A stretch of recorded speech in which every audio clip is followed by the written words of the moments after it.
নমস্কার। Gate exam একটা national level exam.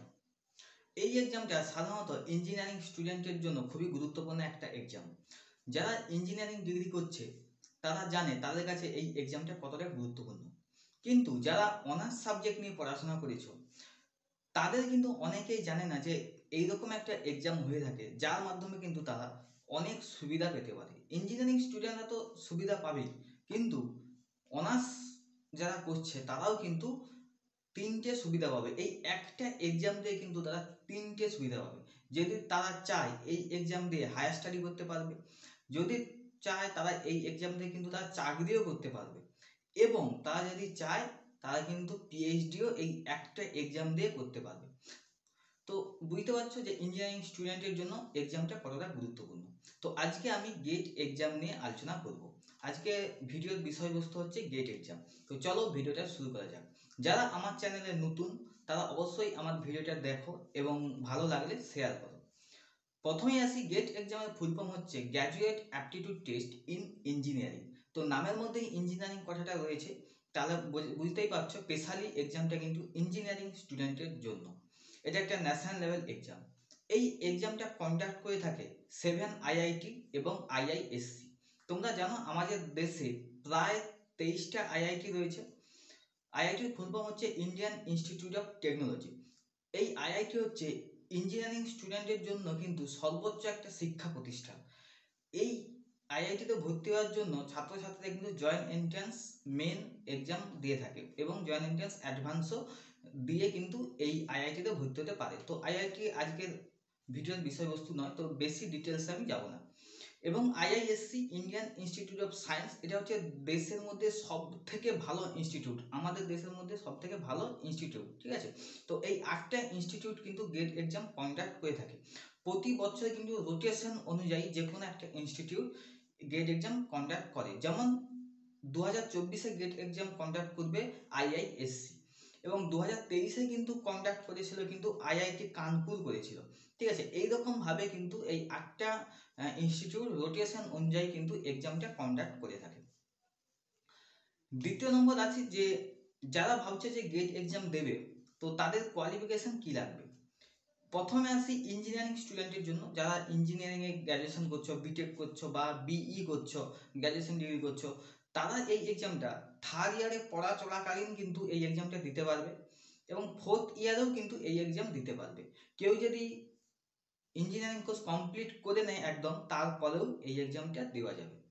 এবার আসি যারা অনার্স ডিগ্রি করছে কোনো সাবজেক্টের উপর, তারা কিন্তু এই এক্সামটা করতে হলে তাদেরকে প্রথমে গ্র্যাজুয়েশন করতে হবে, তারপর এমএসসি করতে হবে, তারপর কিন্তু তারা এই গেট এক্সামটা দিতে পারবে। তো গেট এক্সামের অ্যাকচুয়ালি পারপাস কি অবশ্যই আমি বলবো, তো এটা আমি শেষে বলবো পারপাসটা, ঠিক আছে। তো এই গেল এলিজিবিলিটি ক্রাইটেরিয়া। ও এই এক্সামটা ফর্ম ফিল আপ করতে গেলে তোমাদের ফিমেলদের জন্য রয়েছে 900 টাকা, আর মেল ক্যান্ডিডেটদের জন্য রয়েছে কিন্তু 1800 টাকা, ঠিক আছে। এই এক্সামটা ইঞ্জিনিয়ারিং স্ট্রিমে যত সাবজেক্ট রয়েছে সবাই দিতে পারবে, যেমন civil engineering, mechanical engineering, biotechnology, এইসব সাবজেক্ট যারা নিয়ে পড়াশোনা করেছে সব প্রায় ইঞ্জিনিয়ারিংয়ের সব ব্রাঞ্চের স্টুডেন্টরাই কিন্তু দিতে পারবে। এবং যারা অনার্স করছো তাদের যেমন ম্যাথামেটিক্স, কেমিস্ট্রি, ফিজিক্স, স্ট্যাটিস্টিক্স এইসব সাবজেক্টের উপর কিন্তু গেট এক্সাম দেওয়া যাবে। সব থেকে ভালো খবর হচ্ছে যারা কমার্স এবং আর্টস নিয়ে পড়াশোনা করেছো তারাও কিন্তু এই এক্সামটা দিতে পারবে। খুবই একটা গুরুত্বপূর্ণ ব্যাপার কিন্তু এটা। আগে কিন্তু হতো না, আগে কমার্স এবং আর্টস স্টুডেন্টরা কিন্তু এই এক্সাম দিতে পারতো না, এখন রিসেন্টলি হয়েছে যে তারাও কিন্তু এই এক্সাম দিতে পারবে।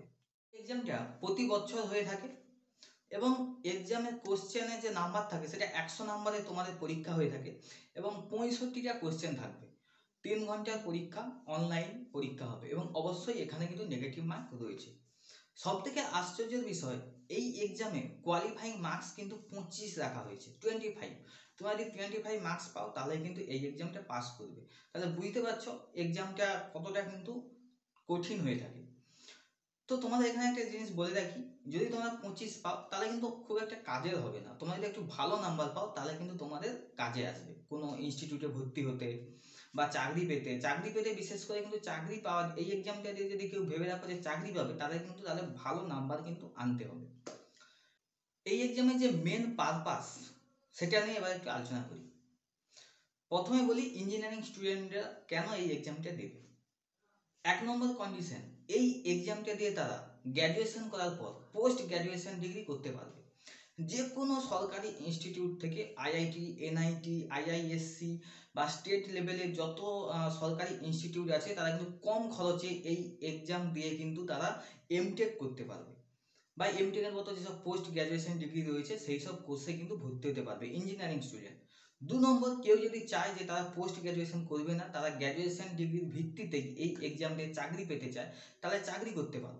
কোথায় চাকরি পাবে? তারা হচ্ছে পিএসইউতে চাকরি পাবে, পাবলিক ইউনিট সেক্টর যেগুলো রয়েছে, পাবলিক সেক্টর ইউনিট, সেগুলোতে কিন্তু তারা চাকরি পাবে।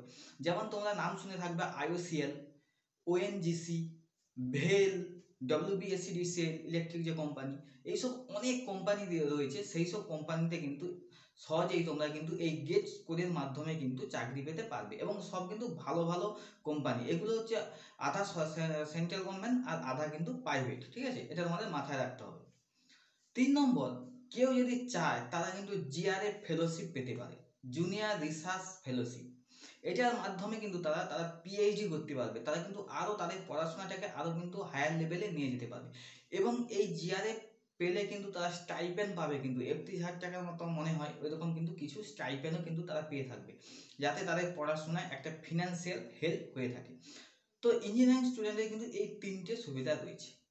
এবার তোমাদের আসে জেনারেল ডিগ্রি স্টুডেন্ট, যারা অনার্স সাবজেক্ট নিয়ে পড়াশোনা করেছো, তারা কেন এই এক্সামটা দেবে। প্রথমে বলি, এই এক্সামটা দিতে গেলে কিন্তু তারা অলরেডি এমএসসি করার পর এই এক্সামটা দিতে হবে। তো তারা এই এক্সামটা দিয়ে যেই তারা হায়ার স্কোর করে, অর্থাৎ ভালো রেজাল্ট করে, তাহলে কিন্তু তারা কিন্তু কোম্পানিতে চান্স, পিএসইউগুলোতে কিন্তু চান্স পাবে। কিন্তু এখানে একটা জিনিস বলে রাখি, যারা কেমিস্ট্রি অনার্স পড়ে তাদের চান্সটা বেশি থাকে এই এক্সাম দিয়ে। ম্যাথামেটিক্স বলো, ফিজিক্স বলো, এদের কিন্তু চান্স খুবই কম থাকে। চান্স আছে কিন্তু খুবই কম। অনেকটা হাই র্যাঙ্ক যদি পাও, হয়ে থাকে, নাম্বার যদি বেশি পাও, তাহলে কিন্তু তোমরা পিএসইউতে চান্স পাবে। আরেকটা যেটা সব থেকে ভালো জিনিস আছে সেটা হচ্ছে জিআরএফ ফেলোশিপ, অর্থাৎ পিএইচডি ডিগ্রি কিন্তু তোমরা এই এক্সামটার মাধ্যমে কিন্তু করতে পারবে। জেনারেল স্টুডেন্টরা যারা কোনো সাবজেক্টের উপর অনার্স করছে, অনেকেই রয়েছে যে এই এক্সামটা সম্পর্কে জানেই না যে এই একটা এক্সাম হয়ে থাকে, যার মাধ্যমে কিন্তু জেনারেল ডিগ্রি স্টুডেন্টরা কিন্তু কিছু সুবিধা পেয়ে থাকে, স্পেশালি ইঞ্জিনিয়ারিং স্টুডেন্টের জন্য। সেজন্য কিন্তু জেনারেল স্টুডেন্ট এই ব্যাপারটা কিন্তু জানে না। তো তাদের উদ্দেশ্যেই বলা যে এই গেট এক্সাম একটা এক্সাম রয়েছে, যার মাধ্যমে তোমরা জবও পেতে পারবে এবং তোমরা কিন্তু পিএইচডিও করতে পারবে। তো যারা জেনারেল স্টুডেন্ট তারা জানে যে তাদের সিএসআই আর নেট এক্সাম হয়ে থাকে, তার মাধ্যমে তারা পিএইচডি করতে পারে, কিন্তু গেট এক্সাম দিয়েও কিন্তু তোমরা পিএইচডি করতে পারবে। ইঞ্জিনিয়ারিং স্টুডেন্টরা তো পারবে, কিন্তু জেনারেল স্টুডেন্টরাও কিন্তু পারবে। এছাড়াও আরেকটা ব্যাপার আছে, যারা ভাবছো যে তাদের লাইন চেঞ্জ করবে, পড়াশোনার লাইন চেঞ্জ করবে, কেউ যদি অনার্স করতেছে কোনো সাবজেক্টের উপর, অনার্স করার পর যে তারা ভাবছে না আমি আর এমএসসি করছে, এমএসসি করার পর তারা ভাবছে যে না আমি আর বিএড করবো না বা নেট এক্সাম দেবো না, আমি আইটি সেক্টর যেতে চাই বা কোনো কোম্পানিতে কাজ করতে চাই, তাহলে কিন্তু তারা তাদের কেরিয়ার সুইচ করতে পারে। অর্থাৎ এমএসসি করার পর তারা গেট এক্সাম দিয়ে কিন্তু তারাও এমটেক করতে পারবে। বিটেক দিয়ে এমটেক করা হয় আমরা জানি, কিন্তু কেউ অনার্স সাবজেক্ট নিয়ে পড়াশোনা করার পর সেই সাবজেক্টে এমএসসি করার পরও যদি এমটেক কিন্তু করা যায়, ওই গেট এক্সাম দিয়ে কিন্তু তারা এমটেক করতে পারবে। ওই এমটেক করলে তারা কিন্তু কোম্পানিতে চাকরি পাবে, তারপর কিন্তু তারা, তাদের জন্য অনেক রাস্তা খুলে যায়, তারা কোম্পানিতে চাকরি পেতে পারে, বড় বড় আইটি সেক্টরে চাকরি পেতে পারে। তাছাড়াও তারা যদি চায়, কিন্তু তারা যদি প্রফেসারি করতে চায় ইঞ্জিনিয়ারিং কলেজে, তাদের জন্য কিন্তু ওই জিআরএফ রয়েছে, তারা জিআরএফ মাধ্যমে কিন্তু পিএইচডিও করতে পারবে। তাহলে বুঝতে পারছো জেনারেল স্টুডেন্টের জন্য কতটা সুবিধা রয়েছে। শেষে একটা জিনিস বলবো, গেট এক্সামের কিন্তু ভ্যালিডিটি 3 বছর। ওই 3 বছরের মাধ্যমে 3 বছরের মধ্যে তোমাকে ডিসাইড করতে হবে যে তুমি পিএইচডি করবে, না জব নিতে চাও, না তুমি জেনারেল স্টুডেন্ট হলে এমটেক করতে চাও, না ইঞ্জিনিয়ারিং স্টুডেন্ট হলে তোমরা কিন্তু হায়ার স্টাডি করতে চাও। তো এই সুবিধাগুলো কিন্তু তোমাদের রয়েছে গেট এক্সাম দিলে। ভিডিও শেষে বলবো, রিসেন্ট গেট এক্সাম রয়েছে তোমাদের 2024-এ, খুব সম্ভব 3 ফেব্রুয়ারি, 4 ফেব্রুয়ারি, এরকম কিন্তু এইরকম ডেটে কিন্তু তোমাদের এক্সাম রয়েছে। যারা যারা দিচ্ছ অবশ্যই ভালো করে প্রিপারেশন নাও। তো আর এখানে আরেকটা জিনিস বলে রাখি, তোমাদের এখানে কিন্তু একটা সাবজেক্ট ইন্ট্রোডিউস করা হয়েছে যেটা আগে ছিল না, সেটা হচ্ছে data science and artificial intelligence. খুব গুরুত্বপূর্ণ একটা সাবজেক্ট এখনকার সময়।